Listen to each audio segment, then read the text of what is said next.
منصوبہ ہے اور یہ بھی جو ہے نا کافی جو ہے نا عرصے سے جو ہے نا وہ طوالت کا جو ہے نا وہ شکار ہے. کیا کہیں؟ جس طرح ابھی آپ نے دیکھا بچہ سال اس کو 21 سال ہو گئے، بلکہ وہ صاحب کہہ رہے تھے 23 سال، مطلب 21 22 23 سال ہو گئے، وہ ابھی تک پینڈنگ پڑا ہوا ہے. تو یہ جو کالج ہے اس کو بھی 7 سے 8 سال میرا خیال ہو گیا.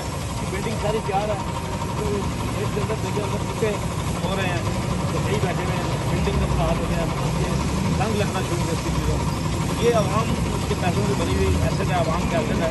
یہ ریاست کی ذمہ داری ہوتی ہے اس لیے حکومت کو اگر چیز بنا کر کے اس کو آگے منصوبے کو مکمل کرے، کیونکہ اس کو جس نے اس کا آغاز کیا شیخ صاحب نے، ان کو اس کا کوئی فائدہ نہیں، انہوں نے عوام کے فائدے کے بنا دیا. اب اس کا فائدہ عوام کی راولپنڈی کی شہریوں کا ہے، راولپنڈی کی عوام کو ہے، ایسا آنے والی نسلوں کا ہے. کیا اچھا تھا وہ بچہ اسپتال ہو اور یہ کالج ہو، اس میں راولپنڈی شہر کی بچیوں نے اس علاقے کی بچیوں نے تعلیم حاصل کی. جب تک وہ تعلیم حاصل کریں گے صدقہ جاری ہے. جو اس کو مکمل کرنے میں اپنا کردار ادا کرے گا یا جو اس آواز اٹھائے گا، یہ صدقہ جاری ہے، اس کو اس کا اللہ پاک اجر دے گا.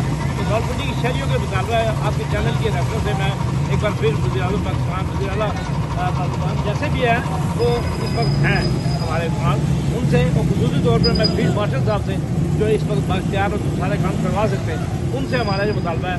پھر آرمی چیف اور چیف جسٹس آف پاکستان سے مطالبہ کرتے ہیں کہ اس کالج کو فوری طور پر مکمل کرا کے تیار کیا جائے اور اسٹوڈنٹ کے لیے تو کھولا جائے. اور بچہ میرے اسپتال دونوں یہ راولپنڈی کی شہر کے فائدے کی چیز ہے. جس کو روکنا ہے میں سمجھتا ہوں ایک سیاسی ادا کا مسئلہ ہو سکتا ہے، باقی کوئی کیونکہ باقی کام اگر آپ سیاسی کرا رہے ہیں تو یہ اس کو روکنے کی کیا وجہ ہے؟ اس کو روکنے کی وجہ یہ ہے آپ اپنی سیاسی ادا کی تسکین پوری کرنے کے لیے ان چیزوں کو روکے رکھا. حالانکہ پچھلی گورنمنٹ کے منصوبے کو اگلی گورنمنٹ کو اپنے سیاسی اختلافات اپنی جگہ رکھ کے اس کو مکمل کرنا چاہیے، کیونکہ یہ عوام کے فائدے کی چیزیں. لہٰذا ہمارا یہ مطالبہ ہے کہ اس کالج کو فوری طور پر تیار کیا جائے. یہ مضافات میں لوگ کتنی دور کالج میں جاتے ہیں تاکہ یہاں کی بچیاں